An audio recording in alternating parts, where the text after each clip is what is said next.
And hello there, RosterWatch Nation. It's your friendly neighborhood trash man, and this is the garbage grab, more specifically, the fantasy fallout going into week 7 of the NFL season. It's another week, another opportunity to make the right moves for your fantasy teams. This is the fallout going into week 7. First game, Broncos at Patriots. Broncos won this one 18-12. Drew Locke played like someone who'd missed his last 2 games on Sunday, throwing 2 interceptions and no touchdowns. But he did manage to pull off the win against the Patriots. Locke came away with no setbacks, and he should hopefully have more of his weapons back next week against the Chiefs because he's going to need them. Philip Lindsey, 23 touches, 101 yards, played in Melvin Gordon's stead against the Patriots and probably made the Broncos wonder why they'd invested in Gordon in the first place. Gordon should return in week 7, but Lindsey has earned a timeshare in Denver, something that might actually not benefit owners of either player, as they could eat into each other's touches enough to where you don't want to play either of them. With KJ Hamler and Noah Fant sidelined, Tim Patrick has had back-to-back 100-yard games now. Both players could return this week, but it's worth adding Patrick if you have a deep bench. On the other side of the ball, Damiere Byrd saw the most playing time for Patriots wide receivers, but this just doesn't look like a passing offense to me, at least not through wide receivers. James White looks like he might be the only weekly set-it-and-forget-it player in this Patriots offense. On to the next game. Texans at Titans. Texans lost this one 36-42 in overtime. Tight end Jordan Akins sat on Sunday, and Daniel Fells capitalized, setting season-high stats in targets, receptions, and yards. 7 targets, 6 receptions, 85 yards, in addition to scoring once. If Akins sits this week, Fells is worth streaming against the Packers. Bill O'Brien's departure has done wonders for Brandon Cooks, it seems. Cooks has gone off in the 2 games without O'Brien at this point. Cooks will be another safe play this week against the Packers. Ryan Tannehill, who would have thought it, but he's thrown 3 or more touchdowns in 3 of 5 games this season. He gets a pretty tough opponent in the Steelers this week, but he needs to be owned in all formats. A.J. Brown scored twice in his first game since week 1, but I am a little concerned that he had only 7 targets, even with Corey Davis sitting. Brown might be touchdown dependent this season, but that would be nothing new concerning him. And then Anthony Fursker ripped into the Texans defense with an 8-reception, 113-yard, 1-touchdown game, but that was largely due to Jonnu Smith leaving with an ankle injury. The injury is reportedly minor, so Fursker is unlikely to be worth streaming this week. But if Jonnu Smith does sit, he would be worth a shot. On to the next game, the Browns at the Steelers. Browns lost this one 7-38. Baker Mayfield stinks, but we already knew that. He left the game in the third quarter as it was out of hand by that point, in case Keenum didn't do any better in his stead. Mayfield should start against Cincinnati this week, but he's not worth starting in 12-team leagues. Austin Hooper has averaged 8 targets a game the last 3 weeks, with Mayfield in need of a safety blanket in the passing game. He's still available in 40% of leagues. Hooper is. On the other side of the ball, Ben Roethlisberger threw a season-low 22 attempts on Sunday as the running game was working well. That being said, Chase Claypool scored for the 5th time in 2 weeks and is worth a weekly flex until Deontay Johnson returns and possibly after. He might have become their primary red zone target by this point. James Washington actually led the Steelers in targets with 7 and ended up with a 4-reception, 68-yard, 1-touchdown line.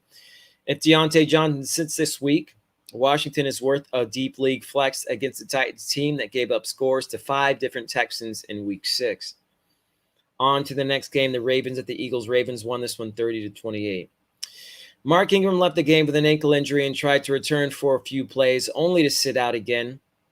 Gus Edwards had 14 carries to J.K. Dobbins' 9, and it looked like Edwards has been the preferred back to Dobbins most of the season thus far. It's a bye week for the Ravens, but both players would warrant flex consideration next week if Ingram sits, with Edwards being the first choice out of the 2. On the other side of the ball, Travis Fulgam continued his improbable run of fantasy relevance with a 6-reception, 75-yard, 1-touchdown day against the Ravens. Still only rostered in 31% of leagues, Fulgam is worth flexing on a weekly basis until something changes. And that thing that might change is Deshaun Jackson and Dallas Goedert, who are most likely returning this week, the Thursday night. So pick up both players if you can, as Zach Ertz is going to miss 3 to 4 weeks with a high ankle sprain. On to the next game, Washington at the Giants. Washington lost this one 19-20. J.D. McKissick ended up with the most touches with 14 and yards, 84 for Washington on Sunday. He's not as sexy a play as Antonio Gibson is, but he could end up almost as valuable as him in fantasy if this keeps up.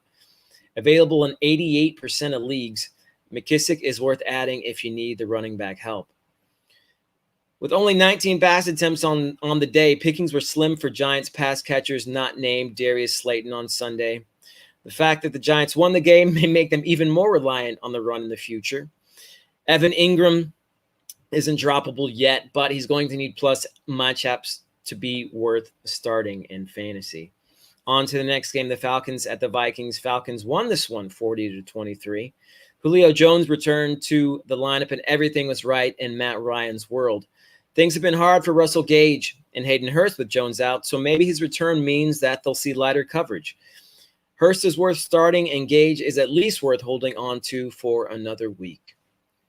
On the other side of the ball, Alexander Madison's big opportunity to help fantasy owners fell flat on Sunday as he got only 11 touches on the day.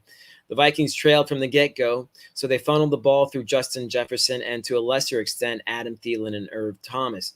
Cook should be ready to go for Week 7, so you can probably send Madison back to your benches. On to the next game, Lions at Jaguars. Lions won this one 34-16. DeAndre Swift had a coming-out party on Sunday, posting 123 yards and 2 touchdowns on the day. Adrian Peterson still led the team in touches with 16, but Swift is worth another start this week against the Falcons.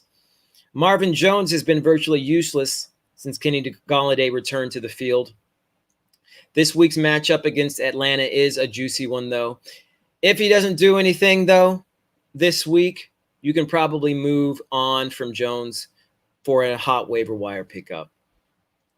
On the other side of the ball, Keelan Cole feasted, even with DJ Shark garnering 14 targets on the day, 6 receptions, 143 yards for Cole. I guess there was a matchup Gardner Minshew liked for Cole. This was a season high in targets for him, 9 for Cole on the day, but he's been uneven most of the season. He's not a suggested start against the Chargers this week. They cover the ball pretty well. Laviska Shenault saw 7 targets on Sunday, but he couldn't do much with him, only 10 yards on the day. Shenault has all the potential in the world, but this often anemic offense is going to leave him with an abysmally low floor, unfortunately. On to the next game, the Bengals at the Colts. Bengals lost this one 27-31. Giovanni Bernard had 11 touches and a touchdown on the day, but the bulk of that was due to Joe Mixon leaving the game for a short time during the second quarter. Bernard won't be worth adding this week. AJ Green led the Bengals in targets this week with 11, and he was used as a chain mover rather than a field stretcher, and it worked out for him and the team, 96 yards.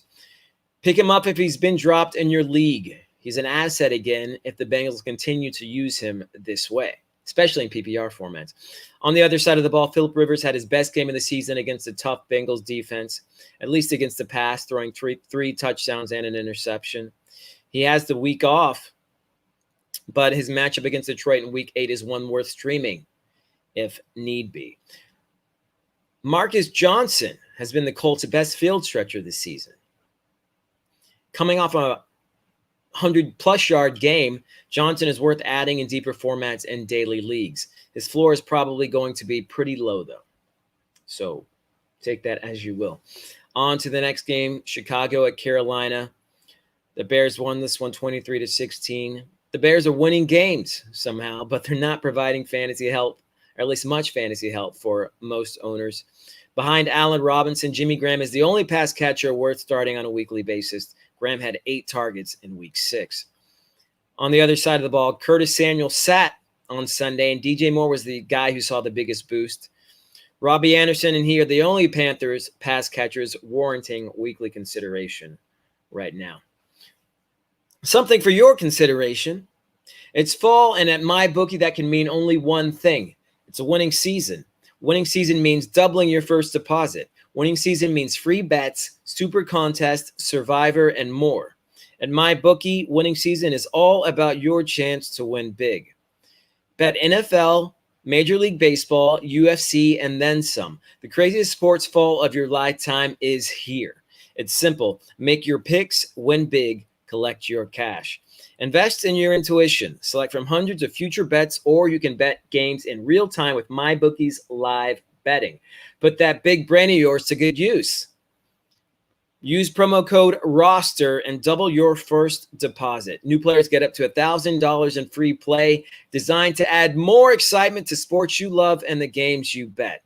Thousands of cross-sport wagers, props, and parlays await. Sign up now to bet with the best and celebrate your victory. Your winning season begins today, only at MyBookie. On to the next game, the Jets of the Dolphins. Jets lost this one. Who would have thought? 0-24. Frank Gore was first in line at running back for the Jets with Le'Veon Bell gone, but Lamichael Pirine had 9 touches to Gore's 15. Adam Gase, coach of the Jets, says they want to get Pirine more and more carries, so perhaps there's reason to add him in deeper formats. There's limited upside in the Jets offense, though, as if you did not already know that.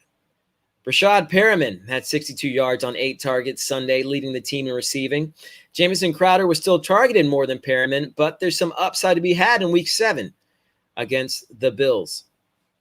On the other side of the ball, Preston Williams saved his day with a 3-yard touchdown on Sunday, but he did little else in the game.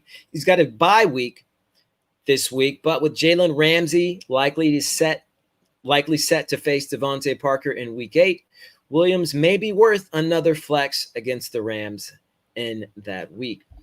On to the next game, Packers at Buccaneers. Packers lost this one 10-38. The Packers started out hot, but the Tampa Bay defense managed to stymie Green Bay for the last 3 quarters of the game. There were no real stories for the Packers offense coming out of this, sorry to say. On the other side of the ball, Rob Gronkowski, 5 receptions, 78 yards, and a touchdown, seems to have separated himself from Cameron Brate as the go-to tight end for the Bucs, now that O.J. Howard is lost for the season. Gronk is worth streaming against the Raiders this week. Mike Evans has been atrocious in games that Chris Godwin has played in this season. Might be a good time to sell high on Evans, although I can't say it's really selling high on him after this week. On to the next game, Rams at 49ers. Rams lost this one 16-24 in the Sunday night game. Darrell Henderson is the lead back in Los Angeles with double-digit touches in 4 of his last 5 games. Cam Akers only played 2 snaps in this game, but it may have been due to a rib injury, so hold on to him. In any case, Henderson is the only Rams back you can start right now. On the other side of the ball, Raheem Mostert left the game with an ankle injury, and JaMychal Hasty ended up second in carries with 9. If Mostert can't go in Week 7, Hasty is worth a shot. That is Jeff Wilson sits as well. Jerick McKinnon is a flex in PPR leagues this week in either case. And then Brandon Ayuk, he was pretty quiet outside of a short touchdown reception, but he could be worth a flex this week with Deebo Samuel likely to see a lot of Stephon Gilmore in the slot this week. Guys, one of the smartest things you can do is download the Fantasy Life app. It's a free app. We use them for their news alerts and community. The Fantasy Life app sends breaking news alerts faster than anyone else. I can guarantee that. They monitor thousands of reporters so you don't have to and send important news as soon as it breaks. You never miss a relevant injury, trade, or other update. The Fantasy Life app also has in-depth reports and on-demand advice from a massive community. Download the Fantasy Life app for iOS or Android at fantasylifeapp.com. And that's all I have for you today, folks. It's been the Garbage Grab. Thanks for tuning in to the fantasy fallout going into Week 7 of the NFL season. On behalf of RosterWatch.com and MyBookie, be ready.